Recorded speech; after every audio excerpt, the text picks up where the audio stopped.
and then you ultimately have you have Sammy in the sleeper hold, and the ref picks up his arm, falls once, falls twice, and then on the third one, Sammy's arm falls, and then before it hits the mat, he musters up his strength and fights out and powers out of the sleeper You hold. remember when I asked you about this rule?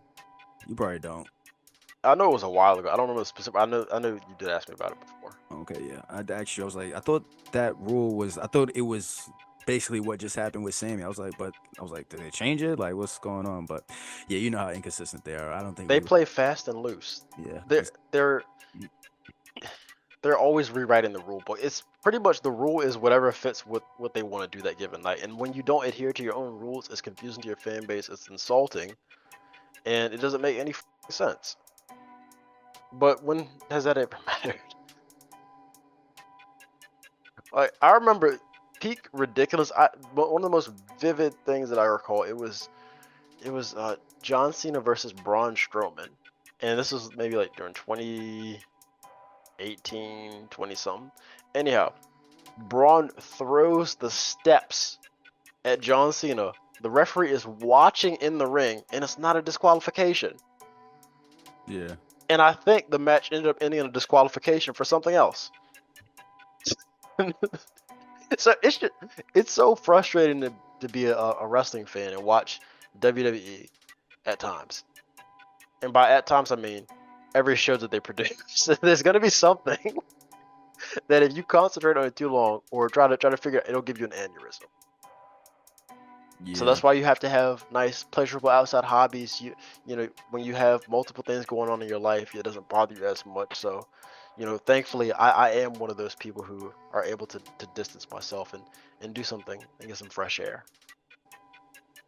Because if I just sat on the keyboard all day, like some people, this would be a major disaster. But my point is, it's very frustrating as a fan when you see things like this. So are we going back to that match with Jay and Gunther? Are we fixing that too? Like, what was what? Maybe they should just put the damn rules on the goddamn whiteboard They outside the can't do ring. that. They So the can't do that because if they do that, they're bound to their own rules. And Josh, this company, I have seen them tell us what the rules that they were going to use for something were, and then disobey their own rules that same night. They did it with the wild card rule.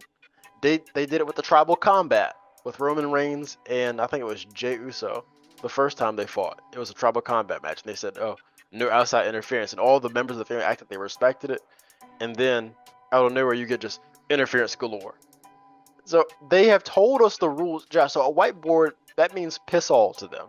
Writing down the rules, it's not going to help. You cannot trust the writers. yeah. So yeah. So with this loss, I don't even know what's next with Karrion Kross. Like he can't keep messing with Sami Zayn. Why the fuck he keep messing with Sami Zayn? You can't beat him in a match. And also the other thing that kind of, I guess you could say, irritated me, kind of a strong word to be honest with you, but it was just Karrion Kross made it seem like he planned this from the beginning, getting a match with Sami Zayn, and then during the match, it seemed like Sami had him discombobulated to the point that Scarlett had to get to the point that Scarlett had to give him advice like, "Nah, do this. Remember our plan?" Like, "Oh yeah, all right, that was my plan, Like, right?" what's the plan? Was the plan to get beat up? Like, I don't know, is but that a kink or something? they was over here laughing when Sammy was like, "Yeah, you and me," and they was like, "Huh, yeah, we got him." Like just to come out here and do this. Like what was that? I just Maybe he's a Sami Zayn fan and he just wanted to get him on the card. he just He said wanted to get him. he looked at it, it's like Sammy didn't win King of the Ring. He's not gonna have a match. I need to get him on the card. He's just trying to inspire him. Nah, he just Yeah. yeah. So yeah, overall it was just pointless. Like just put the match on Raw, especially if you're not having Karrion Kross win. Like there was literally no point.